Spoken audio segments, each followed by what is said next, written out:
How does a boy of aristocratic but decidedly non-royal bloodlines become not just the most powerful man in the world, not just the emperor of Rome, but become such a great man of history? How does this absolute power given to him at a relatively young age not make him awful? How does he manage not just to be corrupted by his privilege and his fame and his influence, but manage to prove himself worthy of the responsibility? It was his adopted father that made Marcus Aurelius the person that he became. And we know this because at the end of his life, Marcus Aurelius sits down and writes what he learned from Antoninus. And it's an impressive, beautiful, inspiring list. And that's what's going to be the through line of today's video.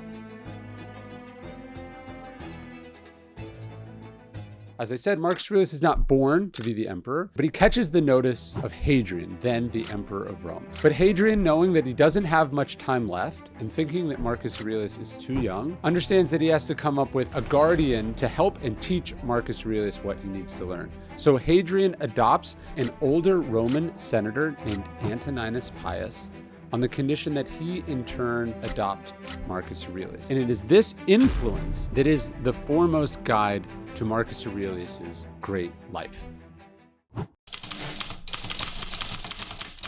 The first thing that Marcus Aurelius says he learned from Antoninus was compassion. And that's not a trait common with most Roman emperors, but it is in fact why Hadrian chose Antoninus in the first place. We're told that Hadrian is looking out over the forum and he watches Antoninus help his elderly father-in-law up a flight of stairs. And Hadrian is struck by the compassion, the kindness, the gentleness, and it's part of what makes him think that Antoninus could be the person to do this unusual thing. And this would have been a particularly powerful image for the Romans because part of the founding Roman myth involves Aeneas fleeing Troy carrying his father. I just take it to mean that Antoninus had a good heart. He wasn't mean, he wasn't cruel, he wasn't aggressive, he wasn't domineering. There was still goodness and kindness in him. And we actually know of Antoninus directing this towards Marcus Aurelius specifically. Marcus Aurelius is crying. He's just been told that his favorite teacher has died. And one of the Stoic philosophers says to Marcus, like, we don't do that. That's not how this works. Like, get a hold of yourself. And Antoninus, overhearing this, intervenes. He says, let the boy be human for once. He says, empire doesn't take away natural feeling. And so here is a moment of grace. He probably understood that Marcus Aurelius was ashamed and embarrassed. He probably understood this is a young man going through something difficult.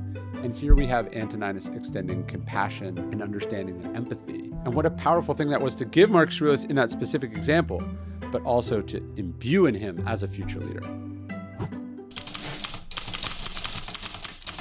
Although Antoninus is not explicitly described as a philosopher, he is a lowercase p philosophical person. He sees the big picture. He's calm and measured. And Marcus Aurelius says that Antoninus honors those who were true philosophers, and yet he wasn't snooty and condescending or dismissive of those who pretended to be philosophers, nor was he easily misled or intimidated by them. I think it's important that we see the study of philosophy as critical to the good life, and it's a pursuit that we have to undergo all of our lives. Musonius Rufus, the teacher of Epictetus, would say that every king needs to be a philosopher, but every philosopher needs to be a kingly person. Ultimately, Antoninus was a kingly person and a philosophical person. And it was that example that was incredibly powerful for Marcus Aurelius to see in action, that he was both reflective and in the arena. We're told by Marcus Aurelius's biographer, Frank McLynn, that Antoninus has a liberal attitude towards education, that he thought people should have a broad basis in the humanities, not just masters of their disciplines, but also well-versed in politics, the problems of state. So Antoninus is not a bookworm. He's not a bookish nerd. He's not a pen and ink philosopher. He's active and attentive to the world around him. When Marcus Aurelius talks about throwing away his books and focusing on what's in front of him, focusing on being a good man, we can imagine that Antoninus is sort of looking at him and going, hey, buddy, come focus on this. This is the important thing. I want you to see this. We can imagine Antoninus being a pragmatic and realistic influence on Marcus Aurelius, showing him the world as it was, not as he wanted it to be, and yet at the same time not being cynical and negative, but being planted right here in reality.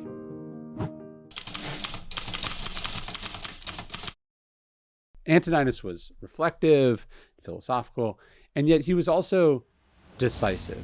We're told from Marcus that Antoninus has this remarkable and unwavering adherence to his decisions. Once he reached a decision, once he made a choice, there was no hesitation. He took action. And this ability to decide, it's really important. Emerson says we cannot spend the day in deliberation, right? We have to make choices. A leader, a father, an executive, and yes, even a philosopher and a teacher has to be able to decide, has to be able to make hard decisions, not hem and haw, not be paralyzed, not get in their own head, but make hard choices.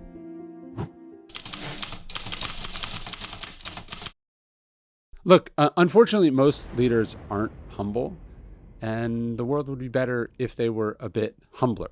While Hadrian was on his deathbed, he summons Antoninus to come talk to him. Antoninus pushes back, right? He's not interested in superficial honors, we're told. He's not excited. He's not pumped for this. It wasn't something that he wanted. And we can imagine that Hadrian, seeing this little bit of reluctance in Antoninus, was the final confirmation that he made the right decision. Marcus Aurelius calls out Antoninus's restrictions on acclamations, that he didn't like or want people to flatter him. He didn't want parades. He didn't want honors. He just didn't see this as making him better or more important than anyone else. And Marcus Aurelius also points out his casual and self-effacing manner around his friends, that he didn't want people treating him differently because of who he was. And we can imagine what a powerful example this was for Marcus Aurelius to see once he himself took that power, that it doesn't say anything about you as a person, that ego is the enemy, that you are still a human being, that you shouldn't be stained purple, as Marcus Aurelius says, by the power and position and wealth that you have.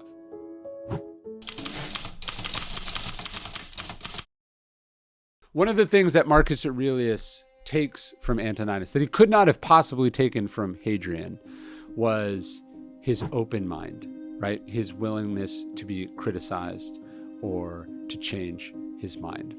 Marcus Aurelius liked the way that Antoninus would listen to anyone who could contribute to the public good. He would listen to people he disagreed with. He would listen to people who didn't like him. He would listen to anyone who had a good idea. Now, Hadrian, on the other hand, was famous for bullying people into agreeing with him, to not criticizing him, to even falling prey to his reality distortion field. There's a famous exchange between Hadrian and one of his advisors, where the advisor admits that Hadrian is right, even though he's not. And when a friend says, "Why'd you do that?" the man says, "I think you forget. The person who controls 50 legions is always correct." This is not how Antoninus thinks about being emperor. And it's a lesson he passes on to Marcus Aurelius. To be humble, yes, and then to keep an open mind and to learn from anyone who can teach him.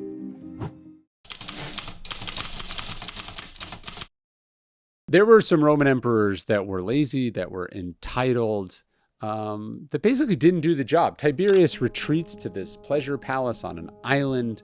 Nero preferred reciting poetry and only the fun, glamorous parts of the job. But Antoninus, we're told that he manages his food and fluid intake so he'd have to spend less time exercising, less time on bathroom breaks. He wanted to be focused. He wanted to be in tip-top shape. He wanted to be in service of the empire. He wanted to be able to physically and mentally do the job.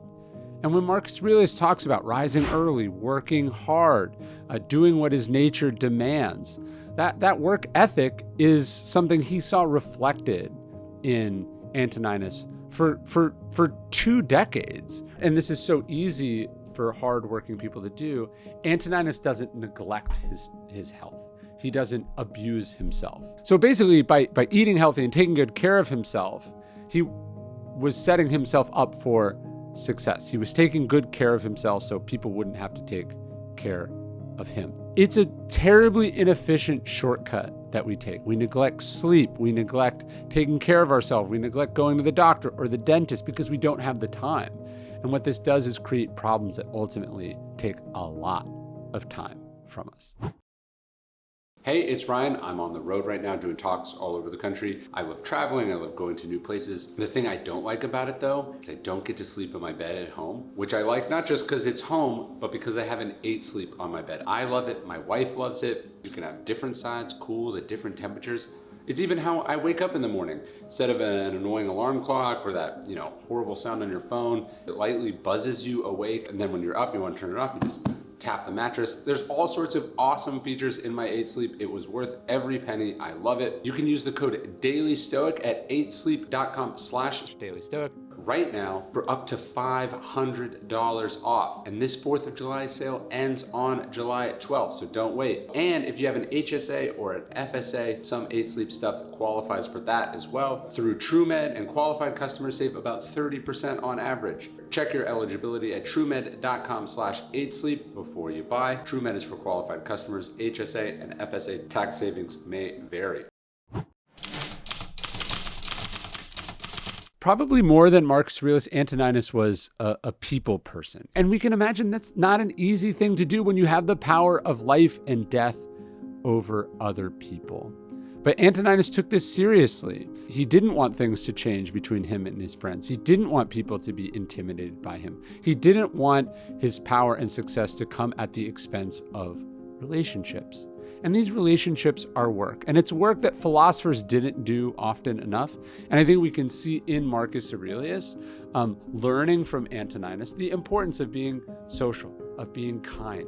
Actually, the very first thing that Marcus Aurelius says that he learns from Antoninus when he mentions it in Meditations, that Antoninus never exhibited rudeness, lost control of himself, or turned violent, that he never expected his friends to keep him entertained at dinner or to travel with him, and that anyone who had to stay behind to take care of something always found him the same when he returned. Despite all of Antoninus's success and influence, he didn't just remain humble. It didn't corrupt him. It didn't go to his head. And I mean this in both senses. One, there's an exchange we have about Antoninus and his wife. His wife is sort of marveling at how powerful and important they become. And Antoninus says, actually, it's the opposite. We've now lost all of our success and wealth. He was saying, this belongs to the Roman people now. He was saying we have to be beyond reproach. We can't indulge ourselves. We can't be reckless. Not only was Antoninus not into big, sort of aggrandizing, flattering sycophancy, but he tried to be a good steward of the budget. He tried to understand that there were more important things than his ego. Marcus Aurelius says that he admired the way that Antoninus kept public actions within reasonable bounds, games, building projects, distributions of money, and so on, and that he looked to what needed doing and not the credit to be gained from doing it. He wasn't slapping his name on buildings. He wasn't asking people to make art dedicated to him.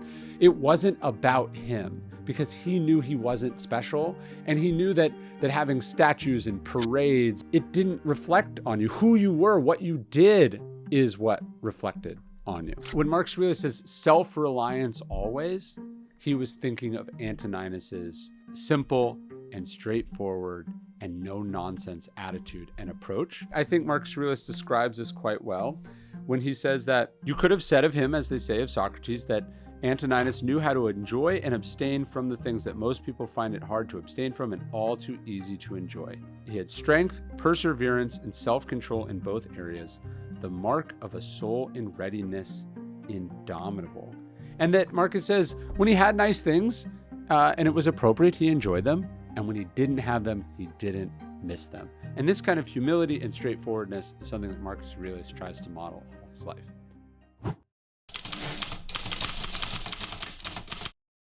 When a plague hits Rome, and Rome is devastated and overwhelmed, when Rome had financial problems or military problems, who did Marcus Aurelius turn to?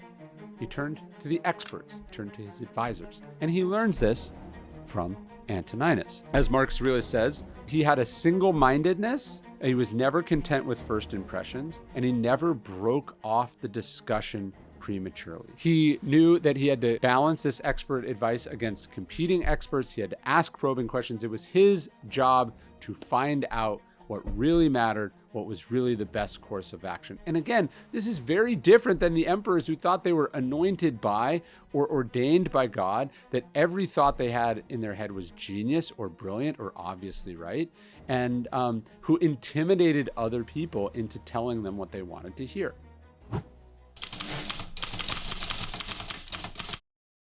What Antoninus did that far too few leaders do is he took responsibility. He said, hey, the buck stops with me. He stepped up. He saw that leadership was a responsibility. It was a burden, right? That's what Marcus Aurelius says he learns from Antoninus, a willingness to take responsibility and blame for the empire's needs, for the treasury. He didn't think that this was the future's problem or that this was to be blamed on the past. He said, hey, I'm in charge right now. This is my job. I'm going to do my best. And that really inspires Marcus. And it's always good to see people in positions of responsibility being responsible, right? Because if they don't take responsibility, if they don't take ownership, they are being, by definition, irresponsible. Marcus Aurelius has a temper, but he knows he has a temper and he's working on controlling it. And we know he learns this from Antoninus because he definitely didn't learn it from Hadrian. There's a story about Hadrian getting so mad at one of his secretaries, he stabs the man in the eye. Antoninus, we have no stories of him doing anything like that. We have no cruelty, we have no sadism, we have none of the things that unfortunately characterize so many the actions and anecdotes about the Roman emperors. Instead, in Antoninus and in Marcus Aurelius, you have people struggling to maintain their self-control, their self-command, because the stakes are really high. Seeing Antoninus be so self-controlled, not flying into these rages, it gives him a sense that that actually is the most impressive thing. Marcus Aurelius says, when you lose your temper, realize that there's nothing manly about this. Marcus Aurelius mentions offhandedly like some exchange with a customs agent in some part of the Roman Empire. And we don't know exactly what happened, but probably the guy was a jerk or the guy didn't treat the emperor with enough respect. This could have been a death sentence for a person like that, but not under Antoninus. Marcus Aurelius says that the way he accepted the customs agent apology, that's all we know about it, right? So not only did he not get angry, but he was forgiving and he was patient and he understood that people are human and people make mistakes.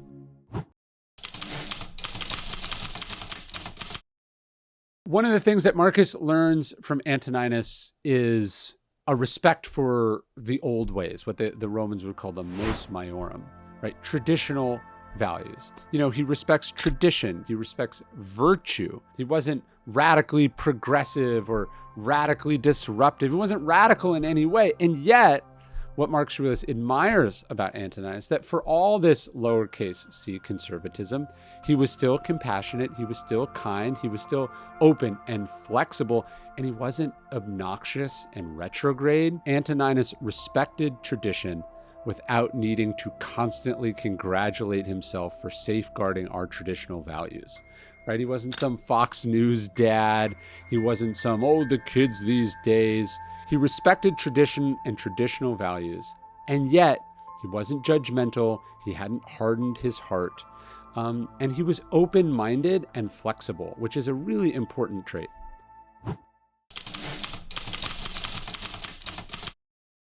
We know that Marcus Aurelius hated lying. He hated hypocrisy.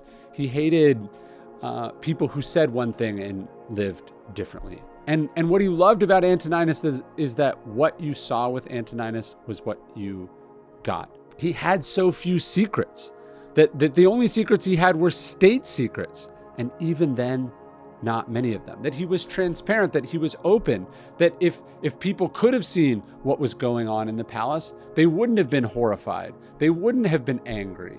It wouldn't have undermined his legacy. Not virtue signaling, but being virtuous.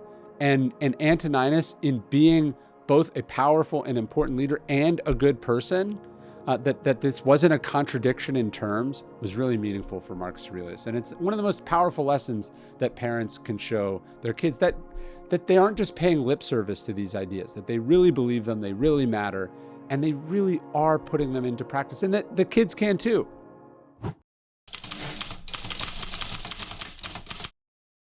Although Antoninus had a lot of power and ruled over a large empire, what struck Marcus Aurelius most was how much Antoninus was under his own power, how he governed himself first and foremost. No one ever saw him sweat. Everything was to be approached logically and with due consideration, in a calm and orderly fashion, decisively and with no loose ends. When Seneca says that no one is fit to rule who is not first master of themselves, that's what Marcus learns from Antoninus.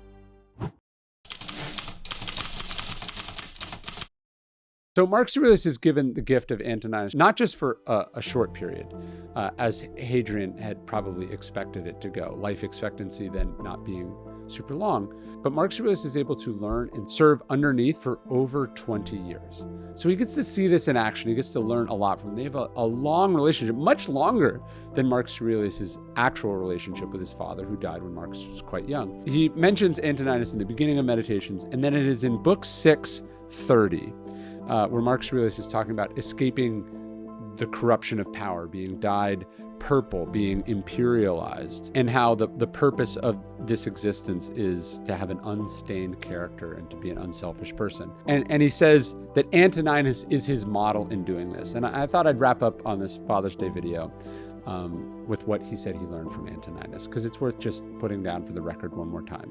He says, take Antoninus as your model always. His energy in doing what was rational, his steadiness in any situation, his sense of reverence, his calm expression, his gentleness, his modesty, his eagerness to grasp things. Now he never let things go before he was sure he had examined them thoroughly, understood them perfectly. The way he put up with unfair criticisms without returning it, how he couldn't be hurried, how he wouldn't listen to informers, how reliable he was as a judge of character and of actions, not prone to backbiting or cowardice or jealousy or empty rhetoric, content with the basics in living quarters and bedding and clothes and food and servants, how hard he worked, how much he put up with, his ability to work straight through till dusk, his constancy and reliability as a friend, his tolerance of people who openly questioned his views, and his delight at seeing his ideas improved upon, his piety, Antoninus Pius, without a trace of superstition. And he says that if you can live like that, when your time comes, your conscience will be as clear as his. What a great gift Antoninus was to Marcus Aurelius, and a great gift both of their examples are to us that we can pass on to our own children.